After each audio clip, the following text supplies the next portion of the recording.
When Stanley came to a set of 2 open doors, he entered the door on his left.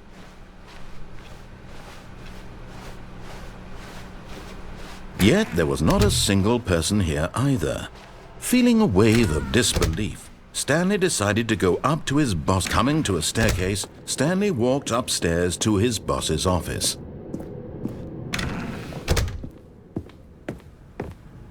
Okay, I think we all know the drill by now. Blah, blah, blah. Dark secrets, the keypad. Stanley pushes some buttons. Oh, hey, look, it's a new passageway. Quelle surprise.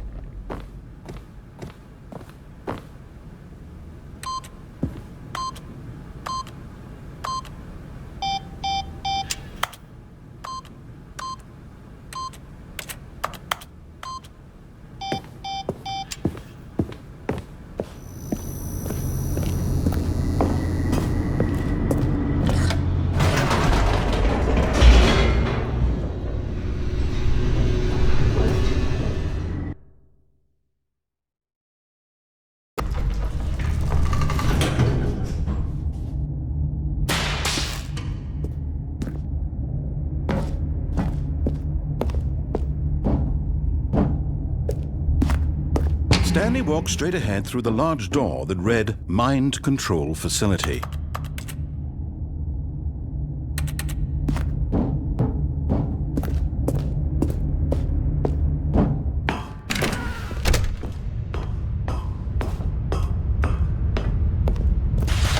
The lights rose on an enormous room packed with television screens. What horrible secret did this place hold? Stanley thought to himself. Did he have the strength to find out?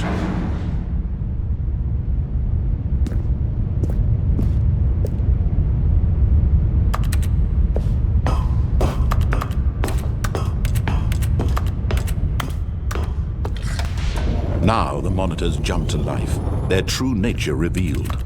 Each bore the number of an employee in the building, Stanley's co-workers. The lives of so many individuals reduced to images on a screen, and Stanley, one of them, eternally monitored in this place where freedom meant nothing.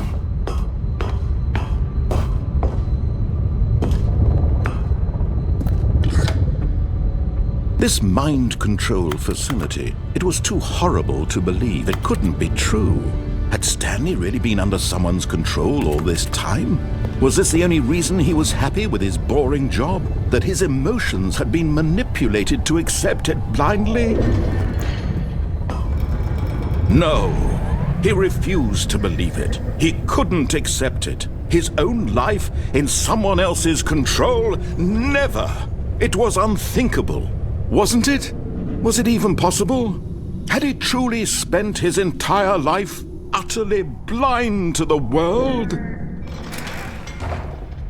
But here was the proof, the heart of the operation. Controls labeled with emotions, happy or sad or content. Walking, eating, working, all of it monitored and commanded from this very place.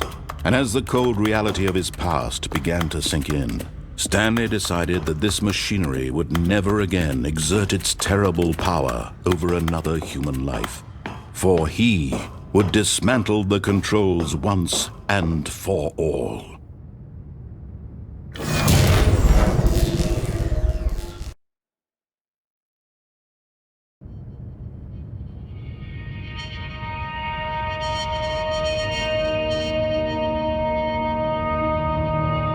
Blackness and a rising chill of uncertainty. Was it over? Yes. He had won. He had defeated the machine, unshackled himself from someone else's command. Freedom was mere moments away. And yet, even as the immense door slowly opened, Stanley reflected on how many puzzles still lay unsolved. Where had his co-workers gone? How had he been freed from the machine's grasp? What other mysteries did this strange building hold? But as sunlight streamed into the chamber, he realized none of this mattered to him, for it was not knowledge or even power that he had been seeking, but happiness. Perhaps his goal had not been to understand, but to let go. No longer would anyone tell him where to go, what to do, or how to feel. Whatever life he lives, it will be his. And that was all he needed to know. It was perhaps the only thing worth knowing. Stanley stepped through the open door.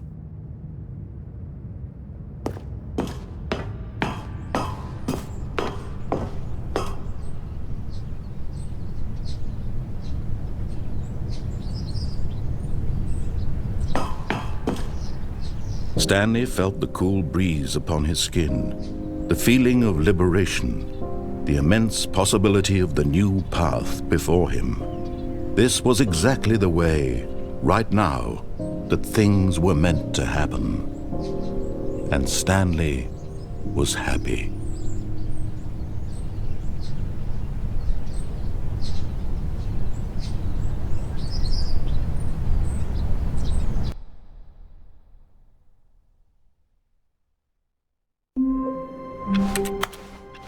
The meeting room. Yes, that's where everyone would be. Stanley just needed to get to the meeting room, and from then on, he would never be alone ever again. Oh, good. You noticed my sign. Yes, I have something very exciting to show you.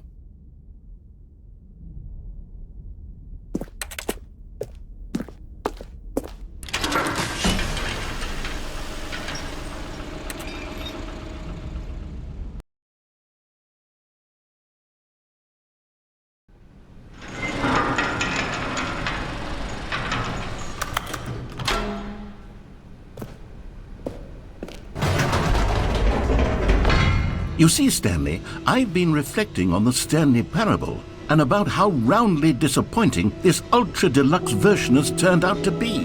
The original Stanley parable was a landmark, and any new content for it should live up to that legacy. So forget this ultra deluxe nonsense. I say we take it one step even further. Which is why I'm very proud to announce for the first time ever, the Stanley Parable 2.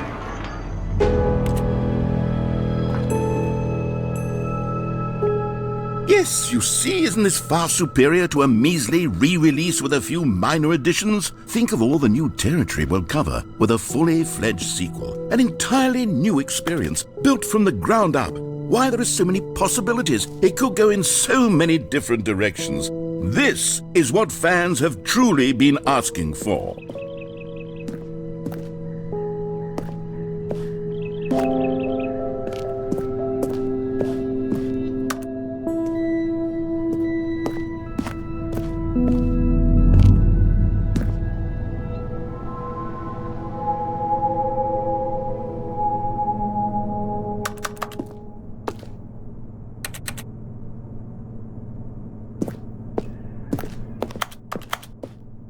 Calling it the Stanley Parable 2 is just so much catchier than Ultra Deluxe, don't you think? Ultra Deluxe? What does it even mean? But the Stanley Parable 2, now that's an artistic statement right there. It's future-oriented. It screams progress and innovation and long-term franchising potential.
Now, to be clear, I haven't quite nailed down what exactly the Stanley Parable 2 is going to be, but let's take a look at some of the features I've been developing for it.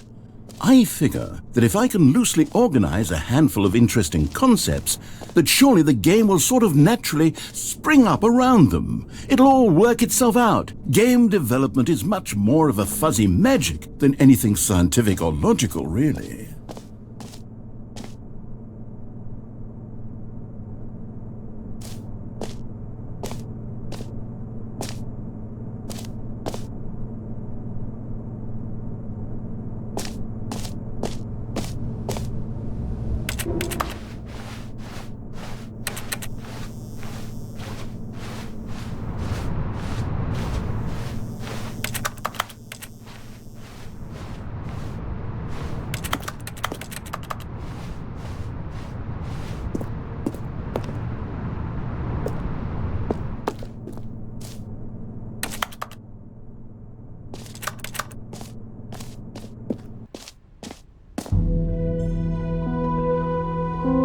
Here we are. Go on, try out some of the new features.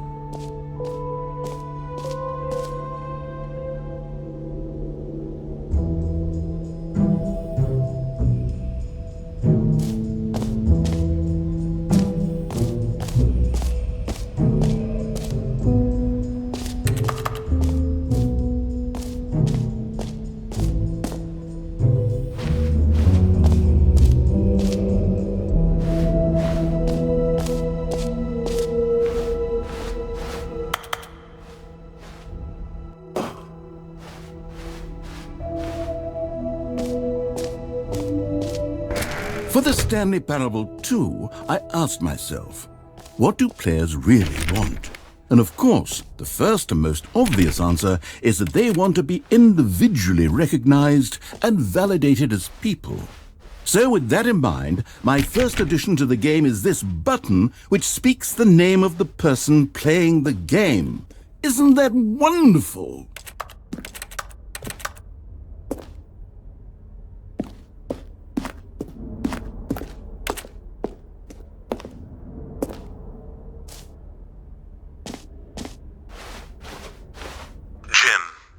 Sorry, I should have clarified. Right now, the button only says the name Jim. But of course, in the final game, this button will say your name, whatever name that is.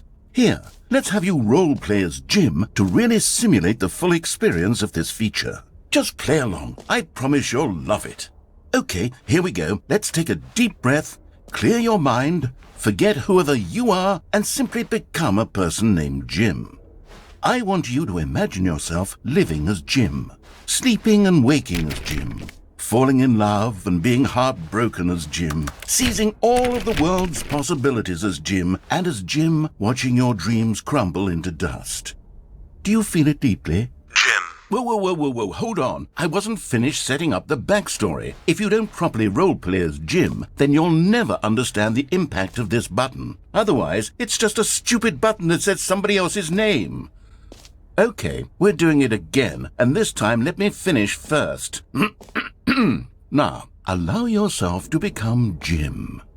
Imagine yourself driving to work as Jim, playing frisbee on the weekends as Jim, staying up all night for a popcorn and horror movie sleepover as Jim, developing a crippling substance addiction as Jim, rediscovering yourself through fringe religious groups as Jim, and finally dying a slow death at an old age surrounded by members of your cult as Jim. Do you feel it in your soul? Are you really, truly Jim right now? If so, then please step forward and press the button. Jim. Yes! You see? What a thrill! What a rush! That was you! The button described you. Do it again. Jim. Ooh, it hits even harder the second time. If this were the only new feature in the Stanley Parable 2, it would still be worth the money. Let's take a break from the Jim button. I'm too emotionally drained from all of this personal validation.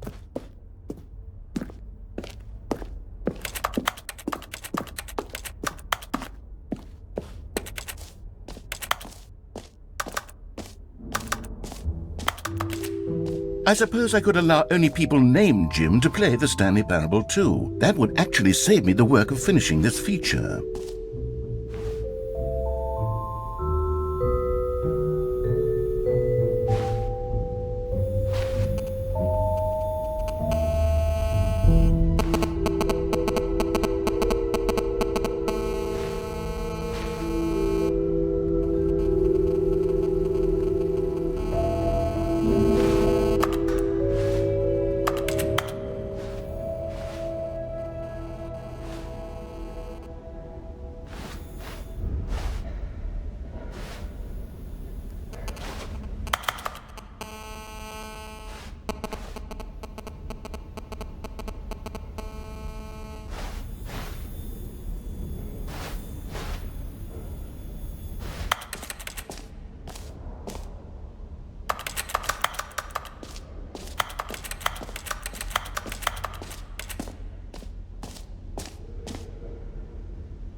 Now here's something special. You remember that broken test achievement that got left in the game on accident? Well, I'm developing a technology to simply give you the achievement. Yes, you see, you'll come to this lever, and when you pull it, the achievement will be given to you. It's as simple as that.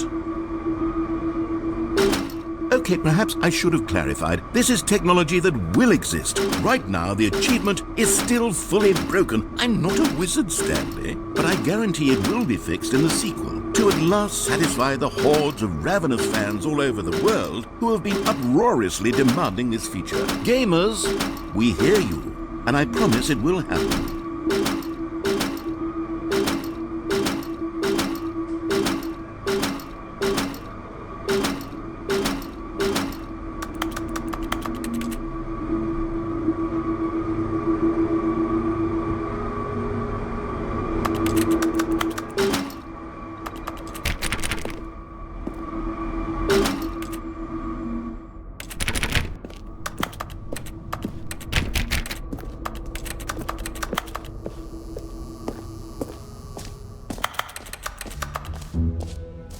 What else? What other exhibits haven't we seen yet?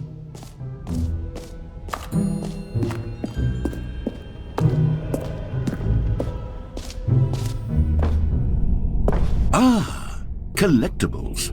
Now it's a real video game. In the Stanley Parable 2, you'll run around gathering up these miniature Stanley figurines. And what's truly innovative is that there will be no reward for collecting all of them. I don't want to stifle the intrinsic joy of watching a number go up. You simply collect all of them, and then you move the hell on with your unremarkable life.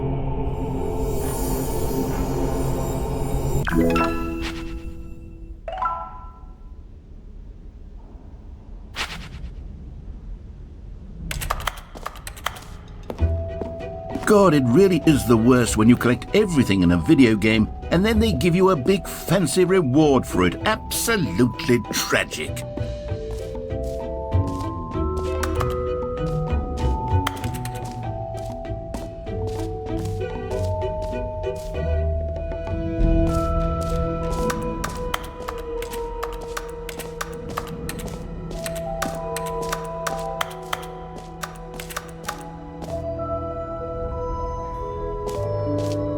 Okay, I'll be honest, I haven't yet decided on this one.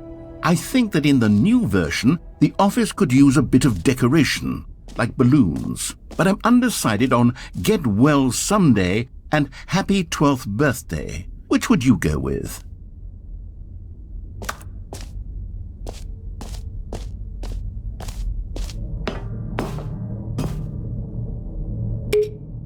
You know, sometimes when you solicit another person's opinion, it makes you realize that you knew which one you actually really wanted all along. Get Well Someday it is.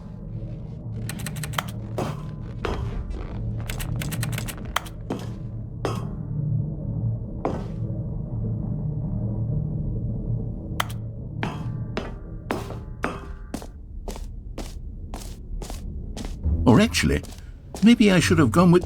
No, I've made my decision. We're moving on. You know what? Let's bring the jump circle back for Stanley Parable 2 as well. It's a... Oh, wait. You already spent all your jumps the first time we saw the jump circle. Oh well. I suppose it can just be a nice decorative piece then.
A common complaint of the Stanley Parable was that it was confusing and paradoxical, that it engendered a chaotic sense of reckless despair in those who played it. Well, I am happy to say that after much consideration, I've engineered a clever solution to this fundamental problem with the game.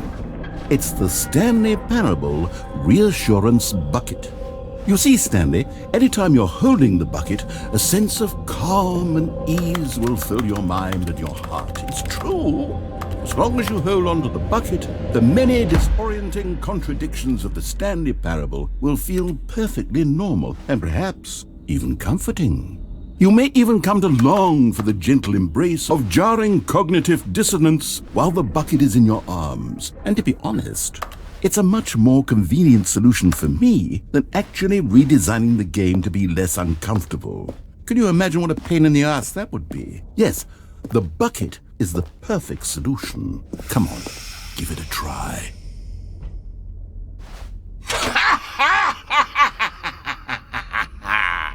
Can you feel it? The glow of comfort, even in the face of crushing despair, must already be sweeping through your body. And in fact, can I say that I do believe the bucket lends you an air of charisma as well? I think that just holding it has made you the slightest bit more attractive as a person. The benefits of the bucket seem to go on, don't they? All this and more await you in the Stanley Parable 2.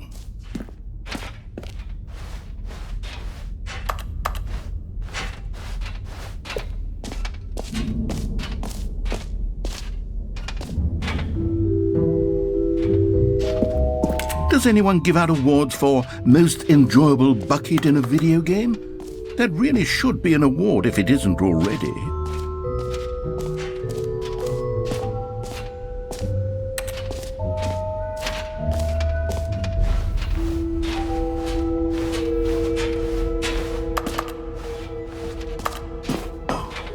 An epilogue would be fun, wouldn't it, Stanley? Yes, it will go at the end of the, well, we'll figure that out later.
Stanley, here's an idea that I'm truly fond of. It's never been done before in a video game.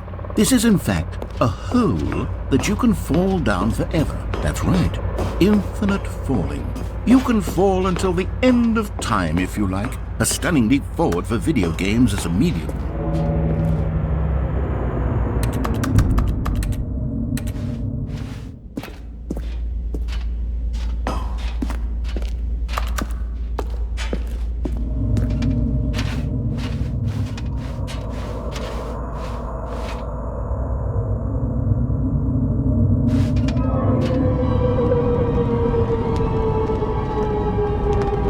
You see, isn't it wonderful? One of my more ingenious concoctions, if I do say so. Now then, since you've gotten to see the infinite hole, you can press the teleport button to pop back up to the top, and we can continue onward. Now, I don't mean to be a bummer, but I do recommend you use the teleport button to go back to the top. Maybe do it on the sooner rather than later spectrum of things.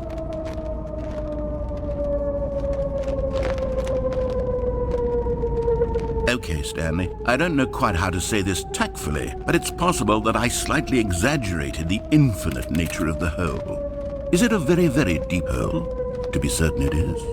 It's an extremely deep hole. I don't want anyone to say that it isn't an astonishingly deep hole. It is. Is it infinite? Well, that sort of depends on your definition of infinity. From one perspective, the... Great! Now, I'm very excited to show you even more of my ideas for the sequel.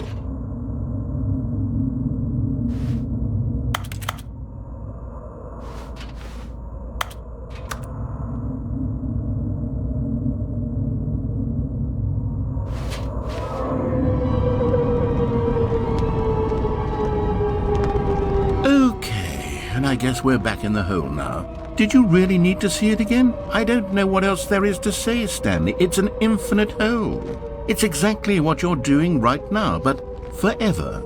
There really are so many other fascinating exhibits that I prepared for you. I really spent quite a lot of time on all this, and I would very much like to show you some more of them. How about we go ahead and press that teleport button again so we can get back to what's really important about... Oh, goodness. Well, this is rather embarrassing, Stanley. I'll be honest with you. I truly did not believe that anyone would actually stay in the hole long enough to hit the bottom. Yes, I know. I told you the hole was infinite, but come on. Who actually wants to fall forever? The hole was plenty deep. It was more than deep enough, in my opinion. Maybe it's you who likes falling too much. Maybe you're the problem. Look, things got a little heated there. I think we both said some things we didn't mean. Why don't we just put all this behind us and agree to just call the hole mostly infinite? If that works for you, then go ahead and press the teleport button to warp up to the top of the hole and we can move on. I'll just be up here when you're ready.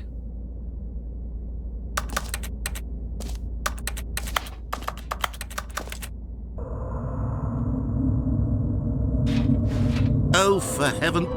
You see, I was right. The problem is you. The problem is that you like holes too much. Not normal.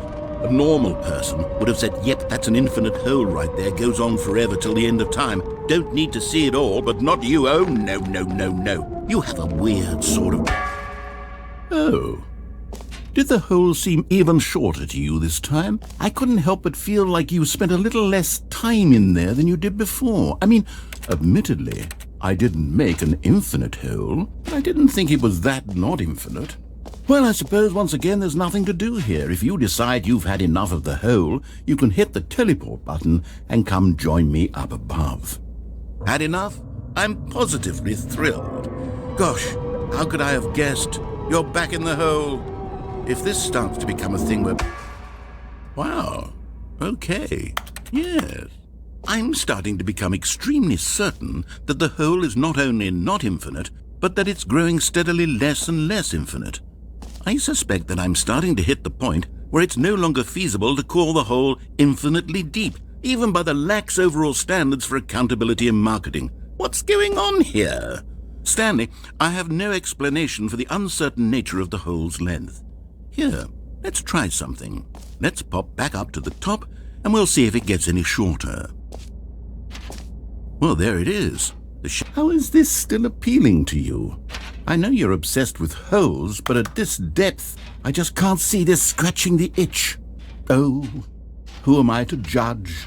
You just do whatever it is you're here to do and hit the teleport button when you're ready to move on. Is the teleport button not working? You sure? Well, I mean, I really don't have an explanation. It was working just a moment ago. Try it again. Still nothing? Well, I suppose there is one thing I can do to fix this. I'm out. Goodbye, Stanley. You couldn't bear to be away from the hole. Now you'll get more time with it than you could ever have asked for. It's a win-win for everyone. You get to be with the hole. I get to do literally anything else. Take care, Stanley. I hope you and the hole have a wonderful rest of eternity together.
Stanley!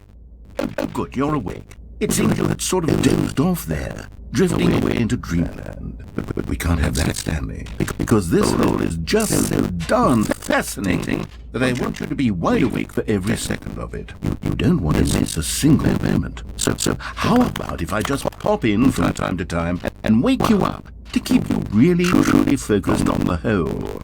From the looks of things, you and I will have many, many years here in this hole.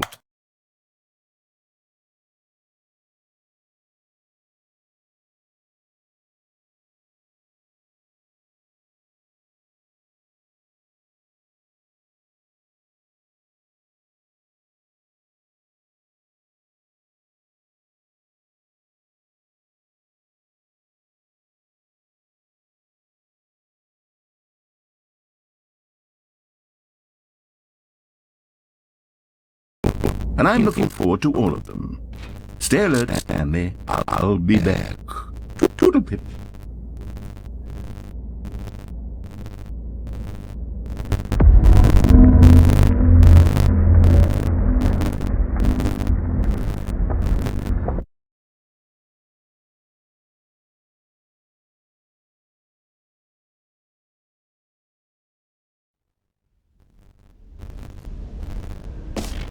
Here we are. Go on, try out some of the new features.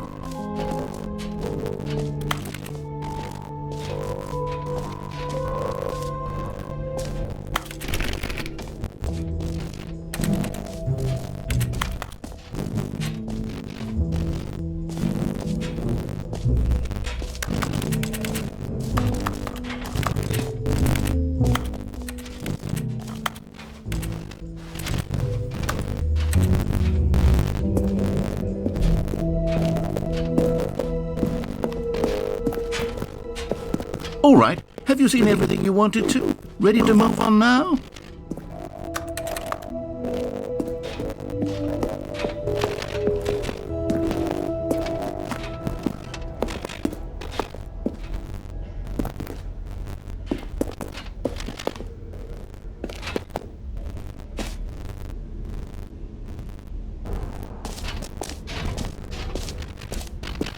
So, Stanley, what do you think? Do you like all of the new features? Yes, I know it's not exactly clear yet how exactly these features will come together as one single coherent video game, but I can feel it in my soul.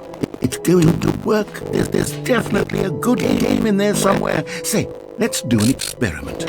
I'll arrange these new features together, and we'll see whether or not it coheres into a meaningful gameplay experience. Okay. Are you ready? Here it is. I give you the Stanley Parable 2.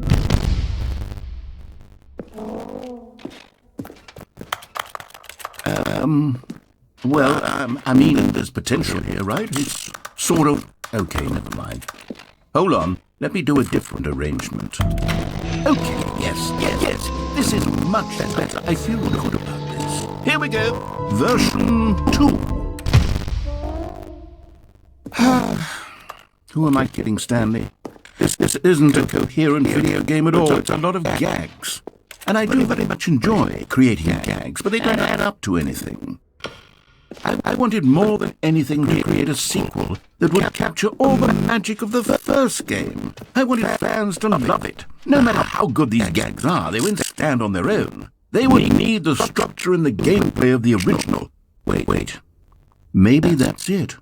I can take the original Stanley Parable and simply, insert a few of my new features into it. Tastefully, of course.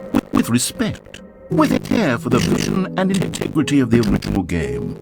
Would it possibly work? I suppose it could. But it would need a really, really tremendous title screen. A title screen that says with bold and uncompromising conviction, "This is the Stanley Parable 2. Let me see if I can whip something up. All right, perfect. Go ahead. Take a look.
This is the story of a man named Stanley. Stanley worked for a company in a big building where he was employee number 427. Employee number 427's job was simple. He sat at his desk in room 427 and he pushed buttons on the keyboard. Orders came to him through a monitor at the desk, telling him what buttons to push, how long to push them, and in what order. This is what employee 427 did every day of every month of every year. And although others might have considered it soul-rending, Stanley relished every moment that the orders came in, as though he had been paid exactly for this job. And Stanley was happy. And then one day, something very peculiar happened.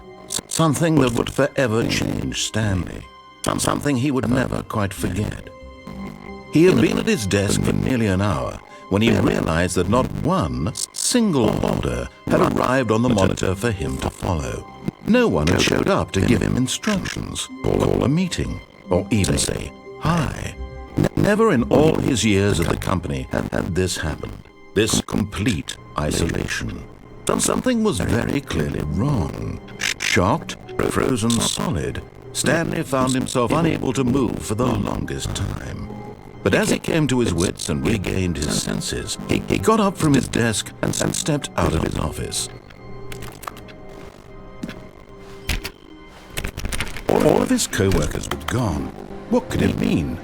Stanley decided to go to the meeting room. Perhaps he had simply missed a memo.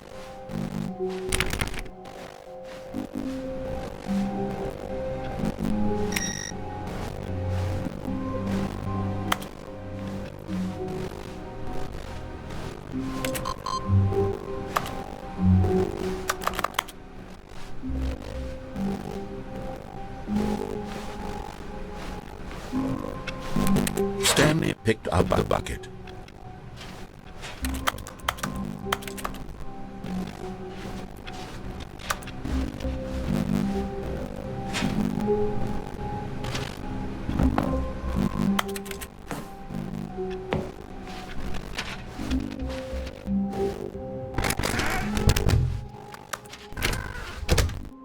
Stanley took the bucket with him into this little hallway and closed the doors. This was their hideout. No one would ever find them here. Of course, no one would ever find them anyway because everyone was missing. But Stanley chose to ignore this fact and instead focus on how cool the hideout was. Just him and the bucket. Two renegade heroes against the world, inside their secret, undetectable hideout, here, next to room 417. What a treat.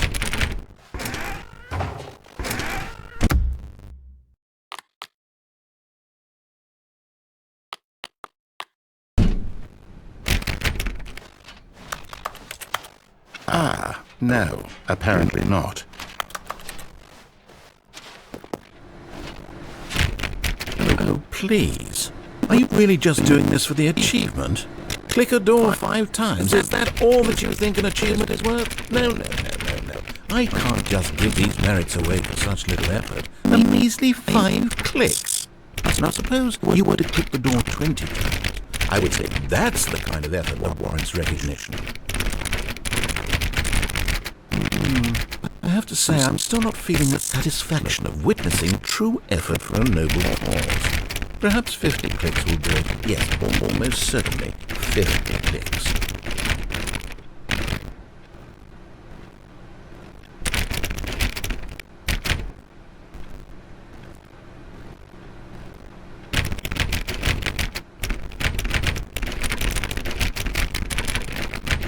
No, I'm still not feeling it. You see, now that you've gotten the bucket involved, my standards have gone up. Merely clicking a single door is no longer enough. Now, I want to see you press this bucket against multiple doors. Now that's the kind of thing that merits an achievement. Why don't you put 20 bucket touches into door 417?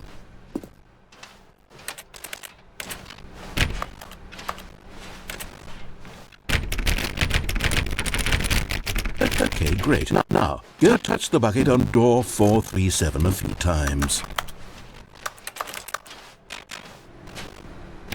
Yes, Now we're getting somewhere. How about door 415? Give it some bucket love.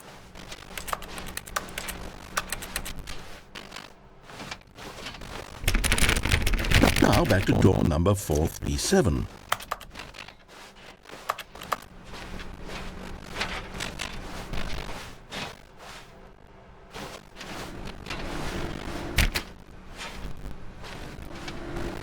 No, I think the copy machine needs some attention. Why don't you rub the bucket on it a bit? All right, back to room 417. I'm really feeling it now. I think we're getting somewhere.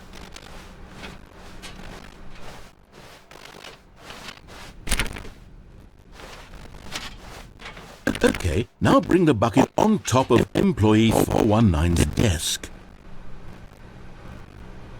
Yes, this is great. Now the bucket knows exactly what it's like to be employee 419. Now, let's introduce it to door 416.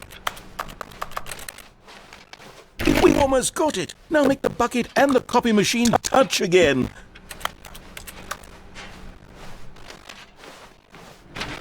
Finish it off, Stanley. 5 touches of the bucket on door 430. Yes! We did it! Wow! That felt amazing. Not all buckets will get this kind of experience. They won't all know what it's like to slam repeatedly against nearly every door in one section of an office building, or what it's like to be employee 419. Buckets may dream of an experience like this, but few can say they've truly lived it. You've given a bucket hope today. Stanley, I'm very proud of you.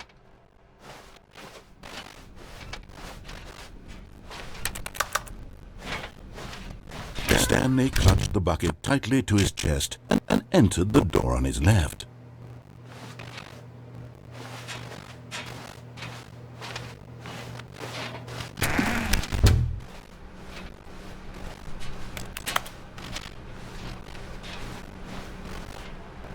Still no one was here.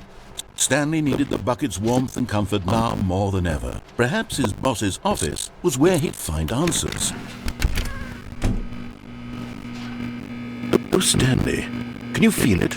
The broom closet. It wants the bucket. You can feel that, can't you? The aura of jealousy? It's as clear as day. This broom closet believes it deserves the bucket.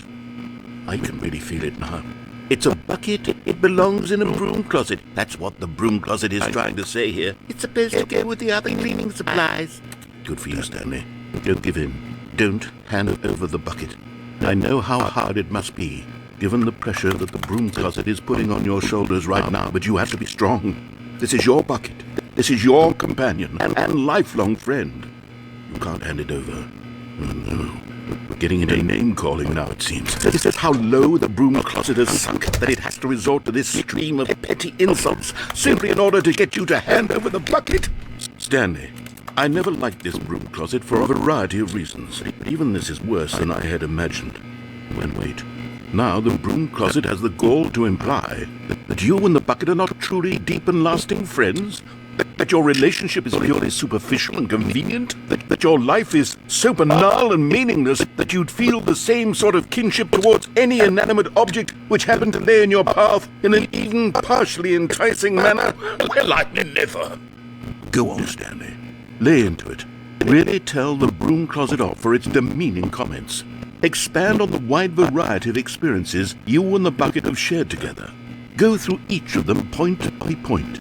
Share your journal entries detailing the rich emotional landscape of your feelings for the bucket as they have changed and evolved over the years. Let him have it.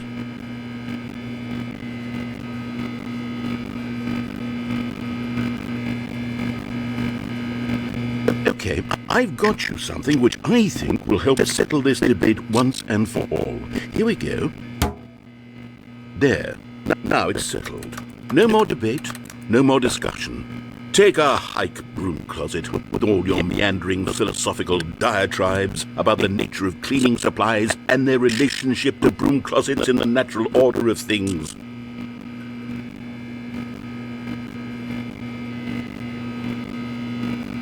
All right, I've got a second sticker back here, and I'm going to slap it on as well because I think it's appropriate. You see, I feel that it works because the sticker is also a bucket. That way, if you're ever unsure whether the thing you're holding is a bucket or not, you can look down at this sticker and say to yourself, "Ah, it's a bucket." There really is a wide variety of applications for this sticker.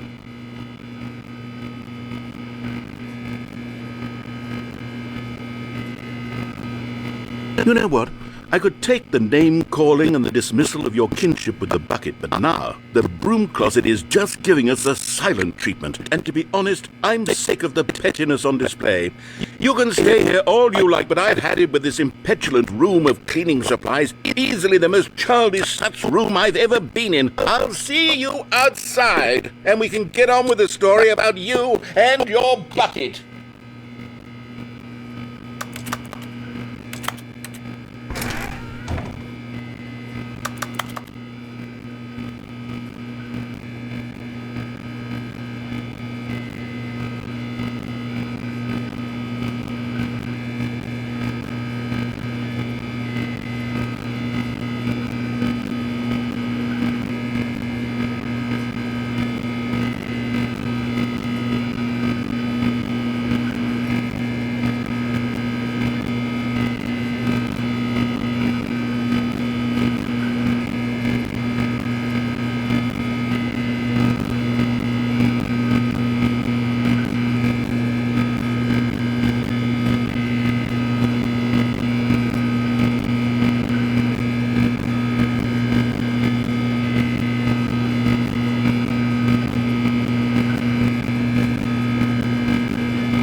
Coming to a staircase, Stanley and the bucket walked upstairs to the boss's office.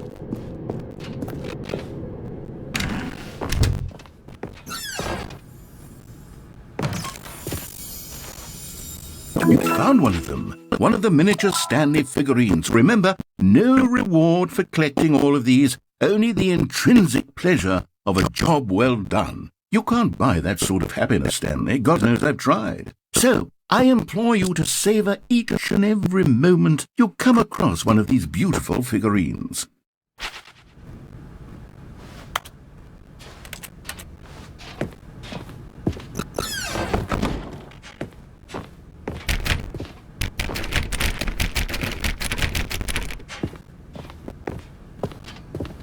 Stepping into his manager's office, Stanley was once again stunned to discover not an indication of any human life. Crushed by the weight of this revelation, Stanley may have broken down into an emotional dumpster fire if not for the soothing presence of the bucket. Even now, in his darkest of hours, did the bucket's warmth and guiding light pierce the dark clouds of confusion and chaos. It would be with him always. The bucket would, and he knew it. The two of them were inseparable. At this point, Stanley was so absorbed in the tender spiritual connection he shared with the bucket that he didn't notice the keypad behind the boss's desk. Nor in his bliss of simply being near the bucket did he have any notion that the PIN number for the keypad was 2845. But Stanley guessed the correct code by sheer luck. Was it that the bucket knew all along? Was the bucket guiding him? Yes, this is certainly the most logical explanation. Another miniature Stanley figurine. This, there really must be a snappier name for these things. What about mini-stands? Stanley figs? What about Stanlerines? Yes, I think I like that. Another Stanlerine under your belt.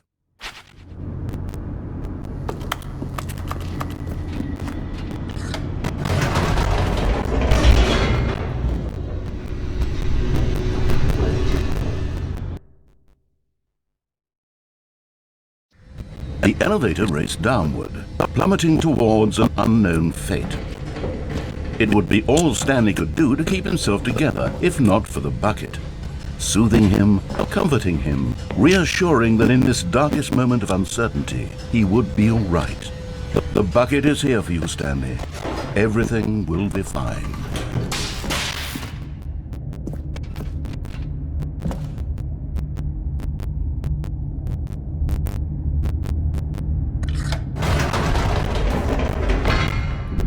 Wait, Stanley said to the bucket. Can we go back up?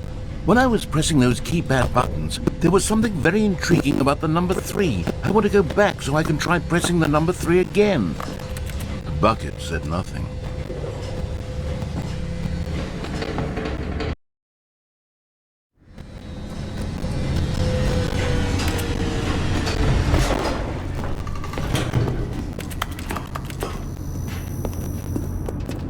Here we are, said Stanley. Now I'm going to try out that number 3 button. He took the bucket over to the keypad and began absolutely slamming on the number. Wow, he said. The number 3 is such a special button. I'm having the time of my life. Stanley looked expectantly at the bucket, but the bucket remained silent. This was a shock to Stanley, who had always felt such a connection with the bucket. How was this not as exciting to the bucket as it was to him? Once Stanley had had enough of the number 3, he got back in the elevator. 8.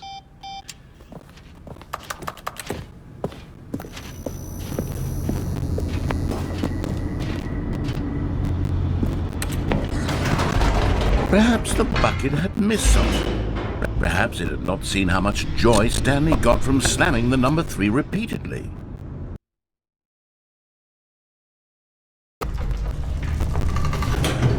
A hint of regret nagged in the back of Stanley's mind.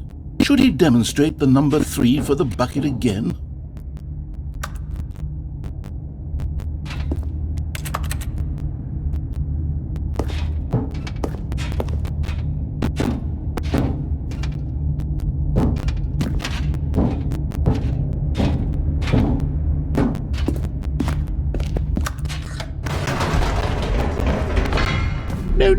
No, said Stanley to the bucket. You can't go on yet. Not till you understand how much the number 3 means to me. You and I have been through so much together, and I just want you to see what I see. Feel the happiness I feel. He smiled at the bucket, and the bucket said nothing.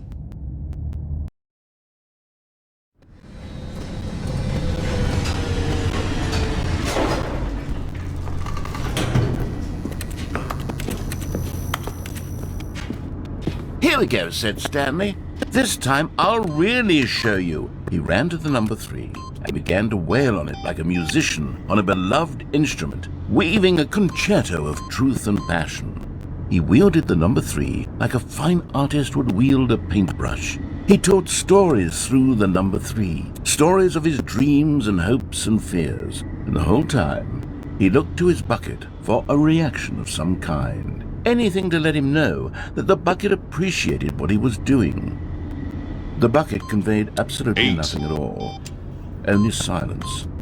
Crushed by a wave of dejection, Stanley returned to the elevator.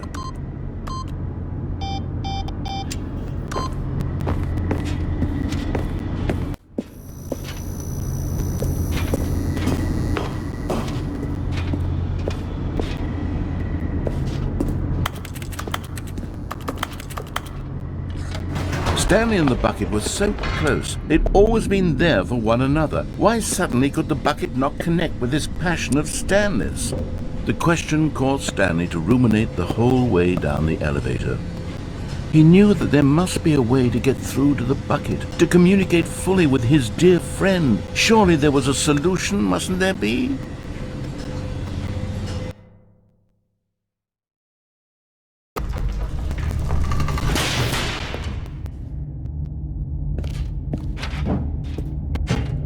Stanley and the bucket walked straight ahead through the large door that read, Mind Control Facility.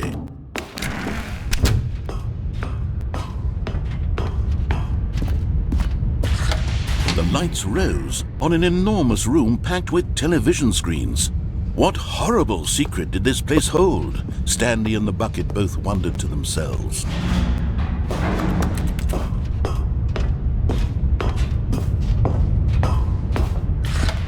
The monitors jumped to life, and Stanley nearly dropped the bucket in shock. Everyone in the office was being videotaped, monitored like guinea pigs. The bucket had never seen anything like this, and it very nearly burst into tears as Stanley cradled it gently, reassuring it that everything would be fine. Was the bucket under the mind control facility's influence as well? Had the bucket been told to do things it didn't wish to do? What kinds of things does a bucket want to do or not want to do in the first place? These questions raced furiously in Stanley's feeble mind. No! He screamed into the bucket. He couldn't accept it.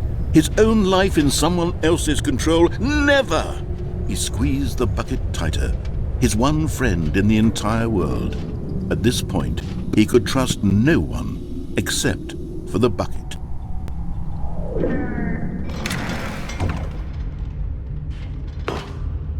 But here was the proof, the heart of the operation.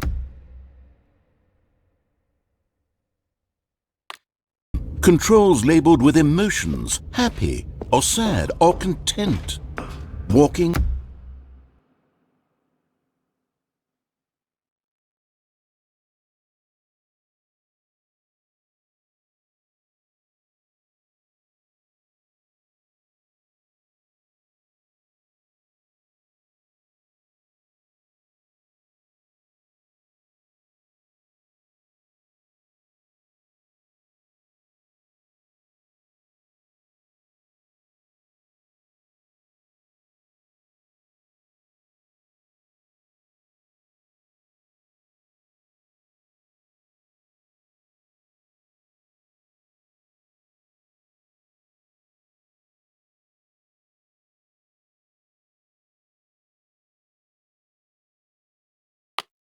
eating, working, all of it monitored and commanded from this very place. And as the cold reality of his past began to sink in, Stanley decided that this machinery would never again exert its terrible power over another human life. For he and the bucket would dismantle the controls for good.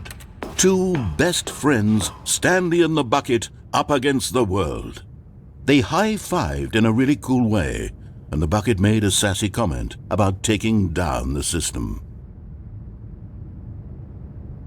But at the last second, the bucket jumped in and pressed the button to turn on the controls. Stanley gasped in horror.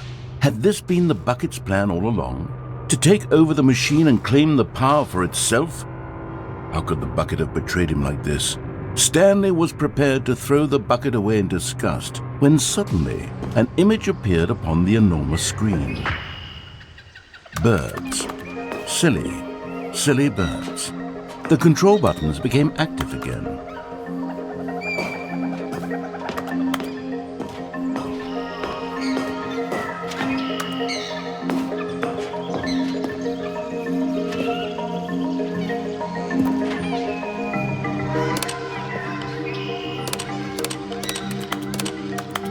Stanley flipped through one video of silly birds after another, and then it dawned on him. This wasn't a mind control facility at all. It was a facility for monitoring and surveilling silly birds all over the world. The mind controls were only a facade to disguise its true intentions. Had the bucket known this all along? Stanley marveled at the metal genius in his hands, the one who had pointed him towards this incredible discovery. Stanley and the bucket never found freedom because they spent the rest of their lives here in this place, flipping through live streams of the silliest birds imaginable. Of all the possible paths his life could have taken, this one was surely the best. And Stanley was happy.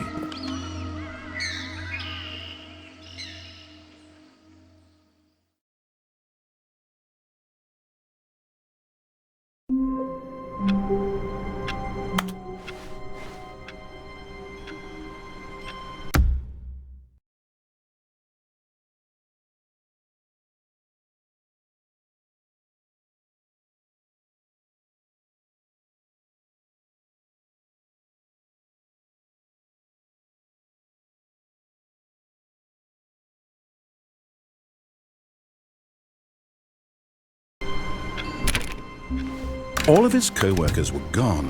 What could it mean? Stanley decided to go to the meeting room. Perhaps he had simply missed a memo. Stanley lifted the bucket into his arms, and a wave of comfort rushed over him.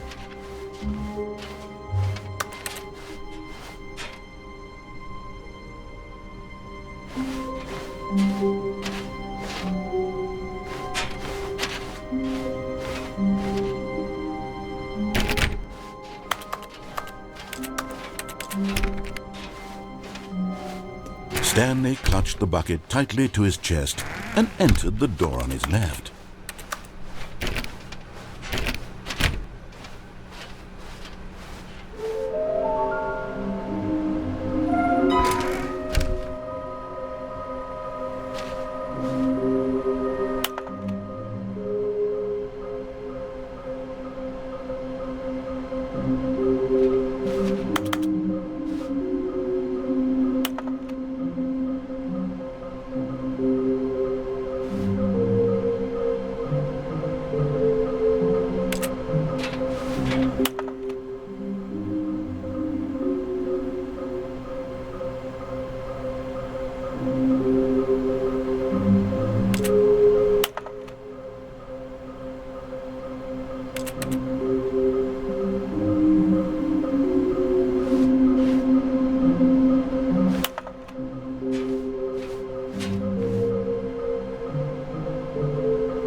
Stanley, we must move on from this broom closet, simply because I have no remaining stickers. If I did, you can guarantee we'd be in here for hours.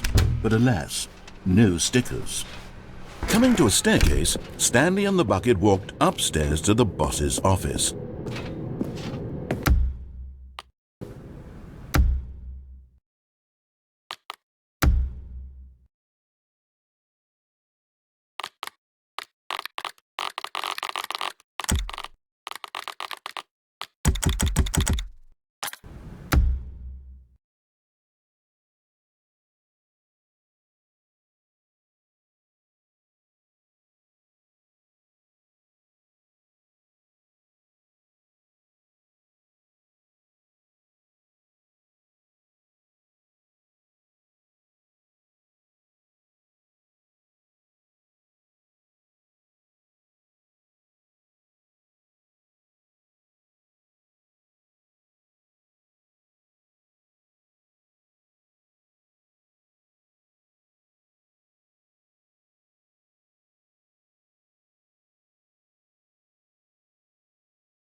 All of his co-workers were gone.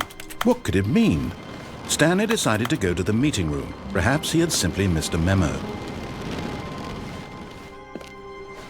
The confusion and the chaos all seemed to melt away as Stanley embraced the bucket. Stanley clung the bucket to his cheek. Could his co-workers really all be gone?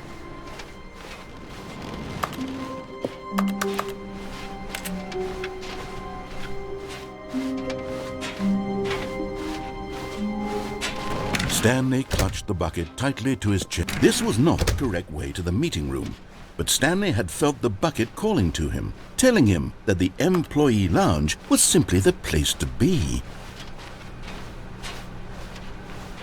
And here it was. Had the bucket turned out to be correct? Was this better than the meeting room? Yes, Stanley. No, never mind. The bucket was wrong.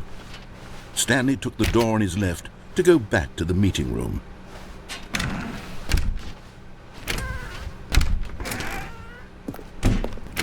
No, Said the bucket.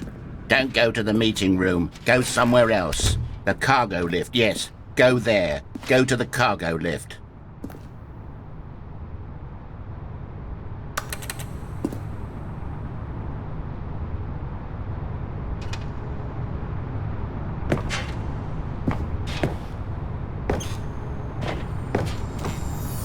Okay, I'm going back to the name of these little Stanley figurines, and now I'm torn between Stanlerines and Figlies. What do you think, Stanley? What name better encapsulates the intrinsic sense of happiness that you get from seeing a small number in the corner of your screen go up by 1? Let me sit on it. I'm sure it will come to me.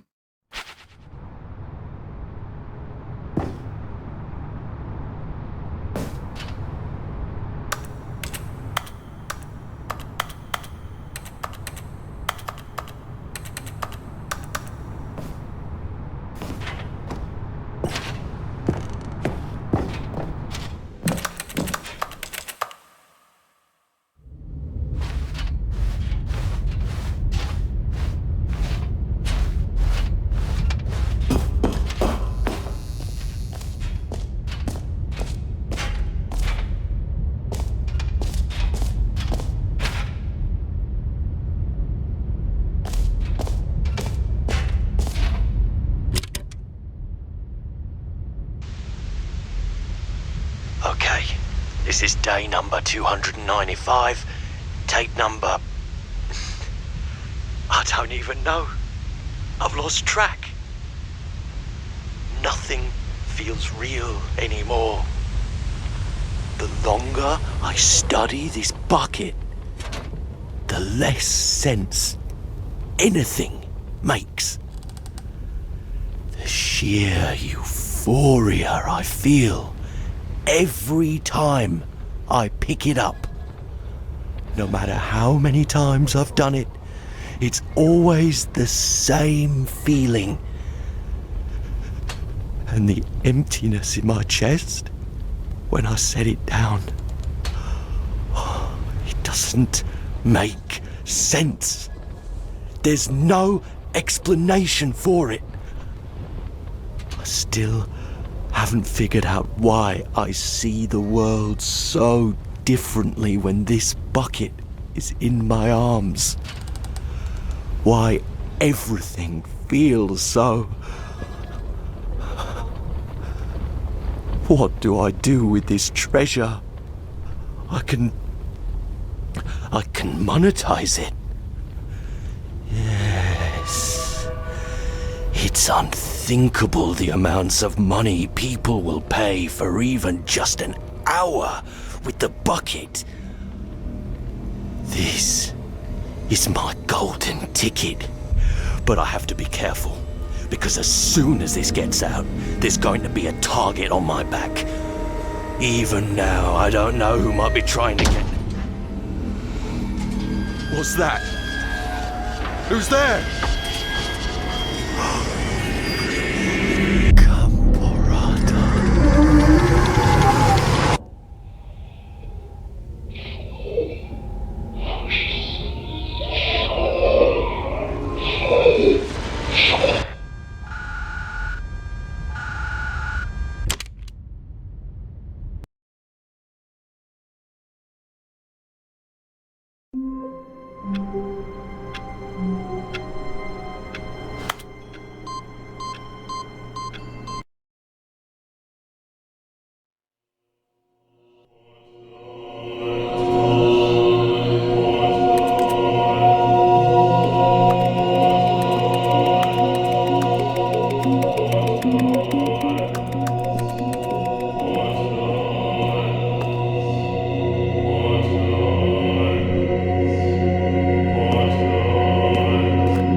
All of his co-workers were gone. What could it mean? Stanley decided to go to the meeting room. Perhaps he had simply missed a... Warmth spread through Stanley's arms. With the bucket in his arms again, he was home.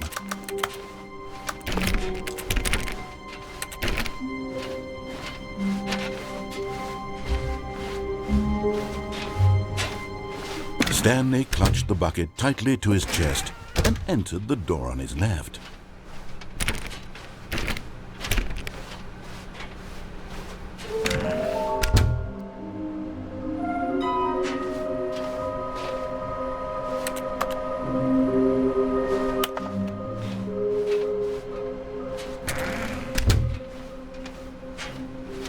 Coming to a staircase, Stanley and the bucket walked upstairs to the boss's office.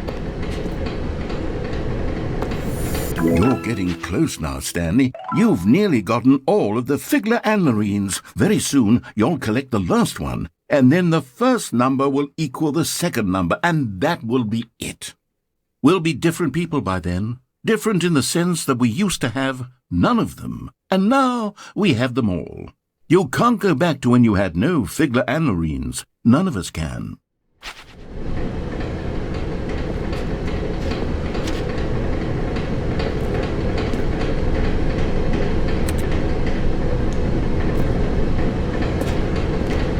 But Stanley just couldn't do it.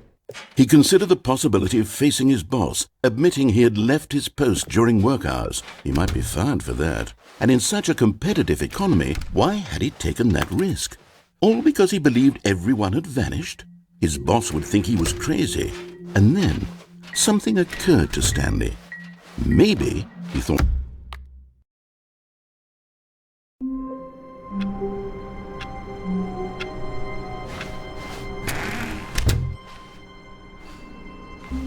Stanley picked up the bucket and smiled. He'd never be alone again, not truly alone, not with the bucket around. Stanley clutched the bucket tightly to his chest and entered the door on his left. This was not the correct way to the meeting room, but Stanley had felt the bucket calling to him, telling him that the employee lounge was simply the place to be. And here it was. Had the bucket turned out to be correct? Was it? No, never mind. The bucket was wrong. Stanley took the door on his left to go back to the meeting room. No, Said the bucket. don't go to the meeting room. Go somewhere else. The cargo lift, yes. Go there. Go to the cargo lift.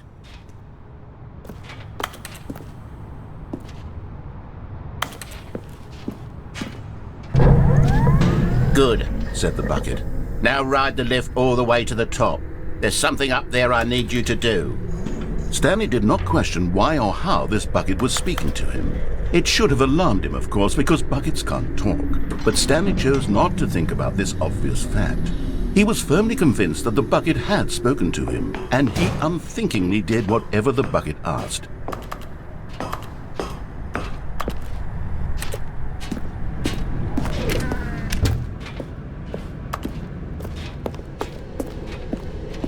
No, stop. Look there on the wall. You see, there's a sign right there. It says, no buckets past this point. Stanley, how could you think it was okay to bring the bucket here? Unless, what if the problem is that you actually don't know what is a bucket and what isn't a bucket? I suppose that would explain a lot about your behavior up to this point. Which, if that's true, well, my goodness, I think we have to do something about it. This misunderstanding could have dire consequences on the entire rest of the game if not addressed quickly and properly. So much of the impact of the story is dependent on your understanding of what is and isn't a bucket. Please, step in here for a moment.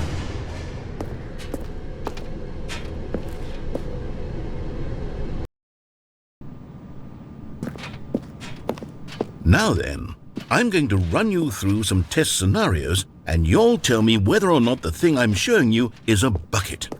Simple enough, right? This should tell us everything we'll ever need to know about what is or is not a bucket. Okay, let's begin. Item 1.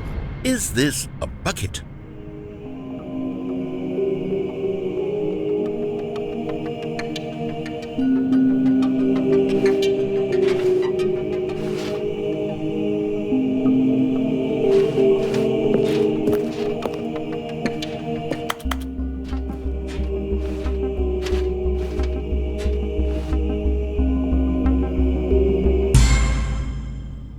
Incorrect. It is a hologram of a bucket, not an actual bucket.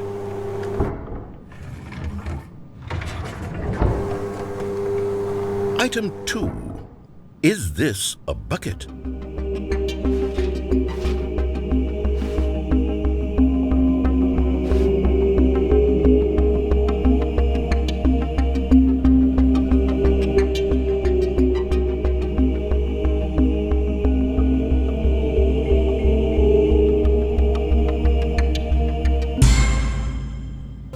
Incorrect. It is a 3D printed recreation of a bucket, not an actual bucket.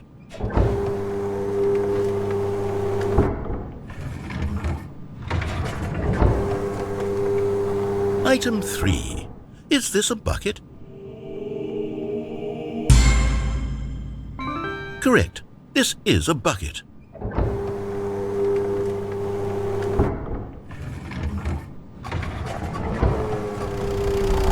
Item 4. Is this a bucket?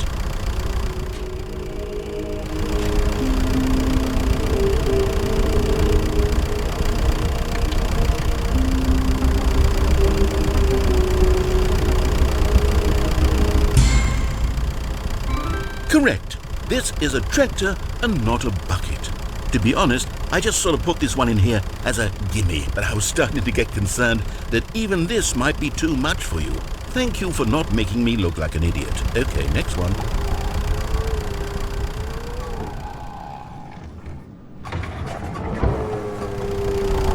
Is this a bucket?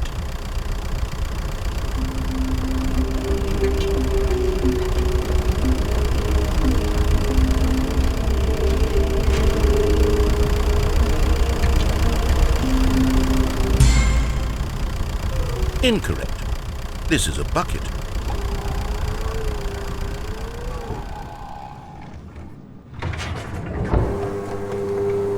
Item 6. Is this a bucket? Trick question. Both. Gotcha.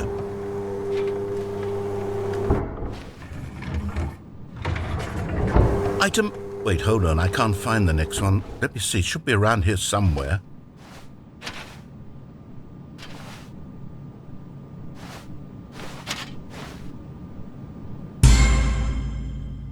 Okay, you and I both know there isn't anything here, and I don't appreciate the implication that nothing is a bucket when we both clearly know that a bucket is something, and therefore nothing could possibly be something. Unless, in your twisted mind, have you somehow convinced yourself that a bucket is nothing? Answer me straight, Stanley. Do you believe that nothing is a bucket? You know what? I'm too confused to even sort it out. I've lost all sense of perspective. What is a bucket? What isn't a bucket? Mere moments ago I could answer these questions with confidence, and yet now I'm somewhat adrift. Do any of us know what a bucket is? Am I a bucket? Stanley, I can't keep doing this. I'm losing myself, and myself was all I ever had to begin with. I'm afraid the bucket is threatening to tear our relationship apart. I can't have that. I'm sorry. But I'm going to erase all buckets from the game entirely. Okay, here we go.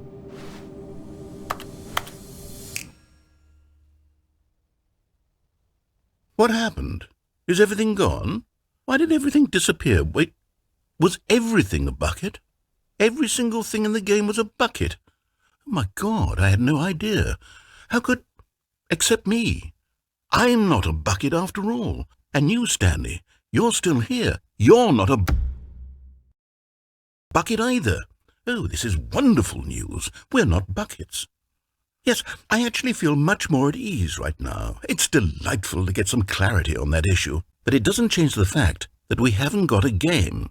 So, tell you what, I'll reset everything and we'll put back all of the buckets, okay? And we'll know that it's all a bucket. But if you run into anyone else, maybe don't mention that. Who knows what that information might do to a person? All right, here we go.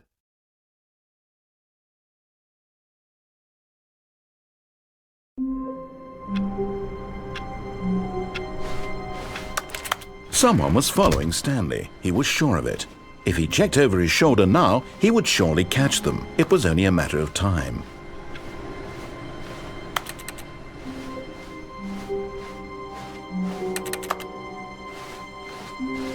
The good old bucket. Just Stanley and the bucket, off on another thrilling adventure together. Stanley clutched the bucket tightly to his chest and entered the door on his left.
Stanley knew the office layout like the back of his hand. It was only a matter of time before he found the others, wherever they... "Where are we going today?" the bucket asked. Stanley just smiled. Anywhere they went together would be perfectly fine with him.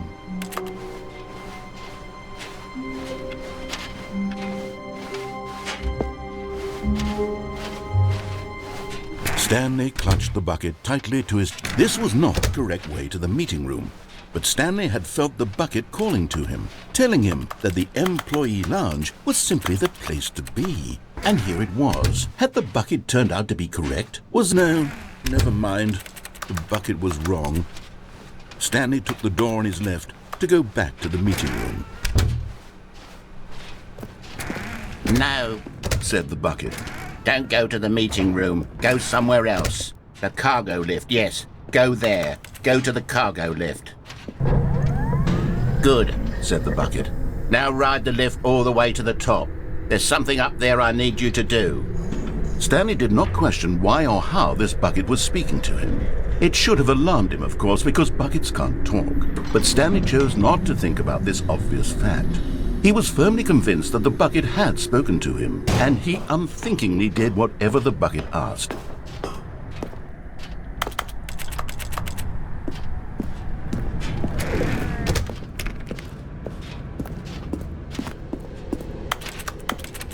No, stop. Look there on the wall. You see, there's a sign right there. It says, "No buckets past this point." Stanley, how could you think it was okay to bring the bucket here? Unless, what if the problem is that you actually don't know what is a bucket and what isn't a bucket? I suppose that would explain a lot about your behavior up to this point. Which, if that's true, well, my goodness, I think we have to do something about it. This misunderstanding could have dire consequences on the entire rest of the game if not addressed quickly and properly. So much of the impact of the story is dependent on your understanding of what is and isn't a bucket. Please, step in here for a moment.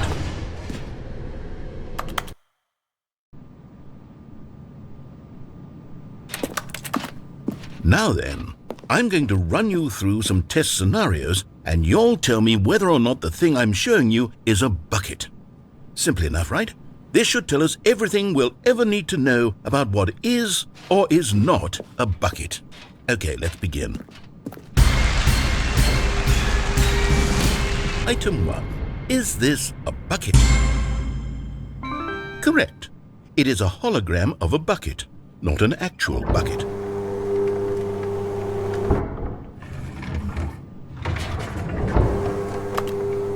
Item 2. Is this a bucket?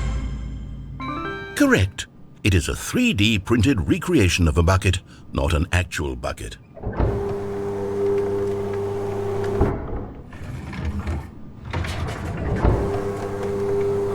Item 3. Is this a bucket? Correct. This is a bucket.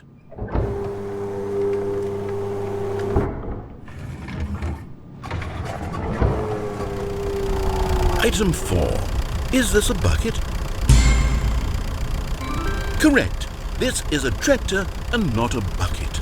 To be honest, I just sort of put this one in here as a gimme, but I was starting to get concerned that even this might be too much for you. Thank you for not making me look like an idiot. Okay, next one.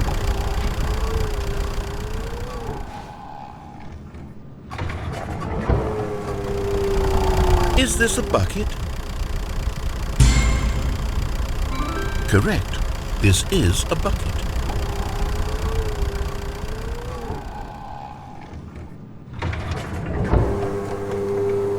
Item 6. Is this a bucket?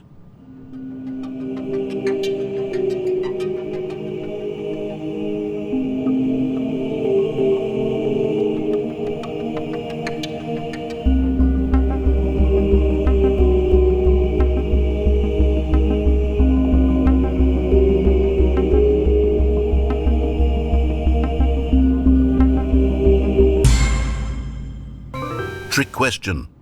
Both. Gotcha.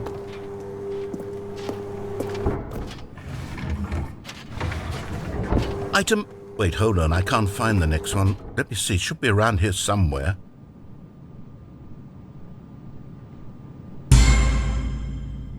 Yes. Thank you. There's nothing here. Of course it isn't a bucket. We both know full well that nothing isn't a bucket. Wait, when I say nothing isn't a bucket, that makes it sound like I'm saying everything is a bucket, which of course is not true. Unless, is that what you think? Answer me straight, Stanley. Are you trying to tell me that you believe everything is a bucket?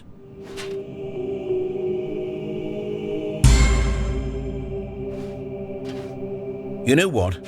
I'm too confused to even sort it out. I've lost all sense of perspective. What is a bucket? What isn't a bucket? Mere moments ago I could answer these questions with confidence, and yet now I'm somewhat adrift. Do any of us know what a bucket is? Am I a bucket? Stanley, I can't keep doing this. I'm losing myself, and myself was all I ever had to begin with. I'm afraid the bucket is threatening to tear our relationship apart. I can't have that. I'm sorry, but I'm going to erase all buckets from the game entirely. Okay. Here we go.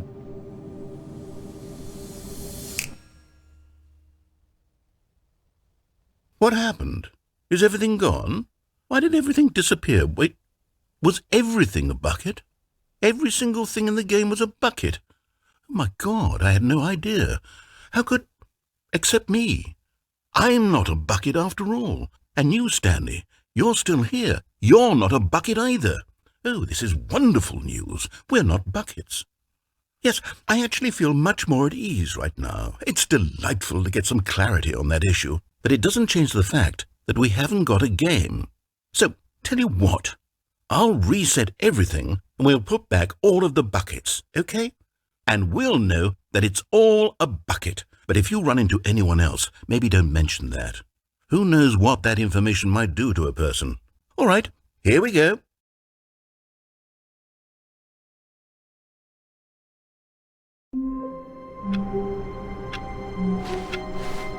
Someone was following Stanley. He was sure of it. If he checked over his shoulder now, he would surely catch them. It was only a matter of time. A good bucket, a strong bucket, a humble bucket, a committed bucket, a bucket of How wonderful. Stanley was alone. Finally. This is great, he thought to himself. This is what I've wanted all along. I got what I wanted. When Stanley came to a set of 2 open doors, he entered This was not the correct way to the meeting room, and Stanley knew it perfectly well. Perhaps he wanted to stop by the employee lounge first, just to admire it. Stanley felt lightheaded, butterflies in his stomach, but eager to get back to business, Stanley took the first open door on his left. Stanley was so bad at following directions, it's incredible he wasn't fired years ago. Look, Stanley, I think perhaps we've gotten off on the wrong foot here. I'm not your enemy, really, I'm not. I realize that investing your trust in someone else can be difficult, but the fact is that the story has been about nothing but you all this time. There's someone you've been neglecting, Stanley. Someone you've forgotten about. What? Really? I was in the middle of something. Do you have zero consideration for others? Are you that convinced that I want something bad to happen to you? Why, I don't know how to convince you of this, but I really do want to help you, to show you something beautiful. Look, let me prove it. Let me prove that I'm on your side. Give me a chance.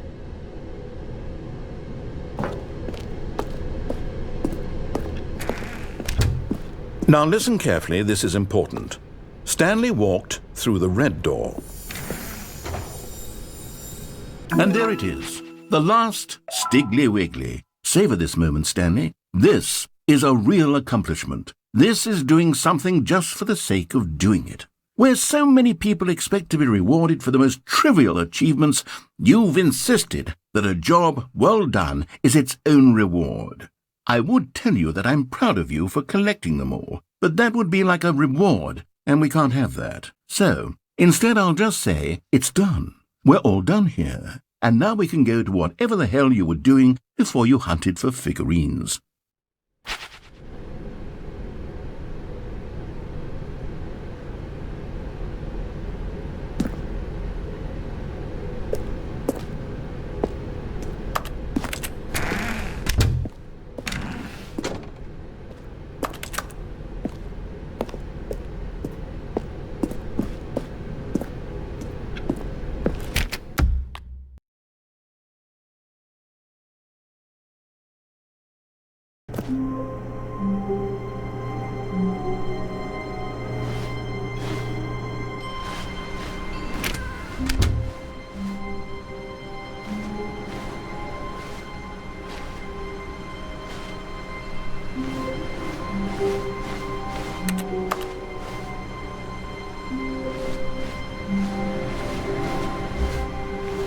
Stanley, I'm sorry, but I have to put a pause on things. It's those figurines, those figglers.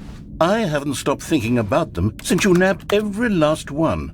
Wasn't it just the most intrinsically fulfilling moment of your entire life? Didn't it fill you to the brim with inner richness? Yes, I know we're supposed to be telling a story, but won't you please indulge me with one more trip back to the memory zone? I would love nothing more than to revisit the figurines. just one more time.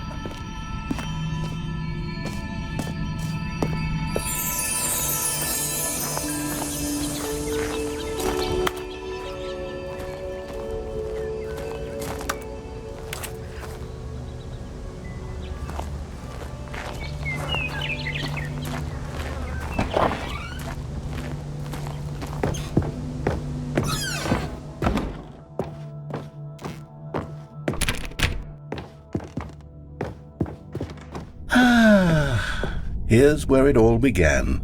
The first collectible. Back then, we had no idea of how many of them we'd find. Sure, it said 6 right there on the screen, but how could we know for certain?